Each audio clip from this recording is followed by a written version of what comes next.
સર્વોપરી શ્રી સ્વામિનારાયણ ભગવાનનું અપર સ્વરૂપ જીવન પ્રાણ શ્રી અબજી બાપા એટલે કારણ સત્સંગના જીવનદાતા શ્રી સ્વામિનારાયણ ભગવાનના ગુઢ સિદ્ધાંતોને જગત સમક્ષ સ્પષ્ટપણે કહેનારા અજોડ મૂર્તિ આશ્રિત જનના તારણહાર સર્વોપરી ઉપાસના સજાવનાર શ્રીજી સ્વયં મૂર્તિ જીવન પ્રાણ શ્રી અબજી બાપા પરમ પૂજ્ય આચાર્ય શ્રી જીતેન્દ્ર પ્રિયદાસજી સ્વામી શ્રી મહારાજના સાનિધ્યમાં પ્રબોધિની એકાદશી શ્રીજી સ્વયં મૂર્તિ જીવન પ્રાણ શ્રી અબજી બાપા શ્રી 128મી પ્રાગટ્ય જયંતિ જીવન પ્રાણ શ્રી મુક્ત જીવન સ્વામી બાપાની 95મી દીક્ષા જયંતિ શ્રી સ્વામિનારાયણ ભગવાનની 224મી ભાગવતી મહાદીક્ષા જયંતિ 225 પટાભિષેક દિન ધર્મદેવની 285મી પ્રાગટ્ય જયંતિ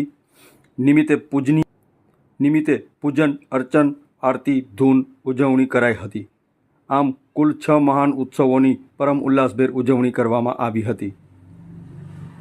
આ અણમોલ અવસરે પરમ પૂજ્ય જ્ઞાન મોદધી આચાર્ય સ્વામી શ્રી મહારાજે આશીર્વાદમાં જણાવ્યું હતું કે દરેક દેહધારી આદિ વ્યાધિ અને ઉપાધિમાં સપડાયેલો છે અને એ આદિ વ્યાધિ અને ઉપાધિથી રહિત થવા માટે ભગવાનનું નામ સ્મરણ ધૂન ભજન અને ભગવાનનું ચિંતન છે. જન્મ મરણ મહારોગ છે. સ્વામિનારાયણ મહામંત્રનું જીભેથી સ્મરણ કરવાથી જન્મ મરણનો રોગ ટળે છે. તદુપરાંત અંતર શાંતિની પ્રાપ્તિ થાય છે. જેટલું ભગવાનની મૂર્તિનું ચિંતન સ્મરણ થશે એટલું જ જીવનમાં બેઠા આનંદની પ્રાપ્તિ થશે. જેટલું સ્મરણ થાય છે એટલી ભગવાનમાં લગ્ની લાગે છે. આ અણમોલ અવસરનો લાહવો દેશ વિદેશના હરિભક્તોએ પરમ ઉલ્લાસભેર લીધો હતો. આ અંગે શ્રી ગુરુપ્રિયદાસજી સ્વામીએ વાત કરતા જણાવ્યું હતું કે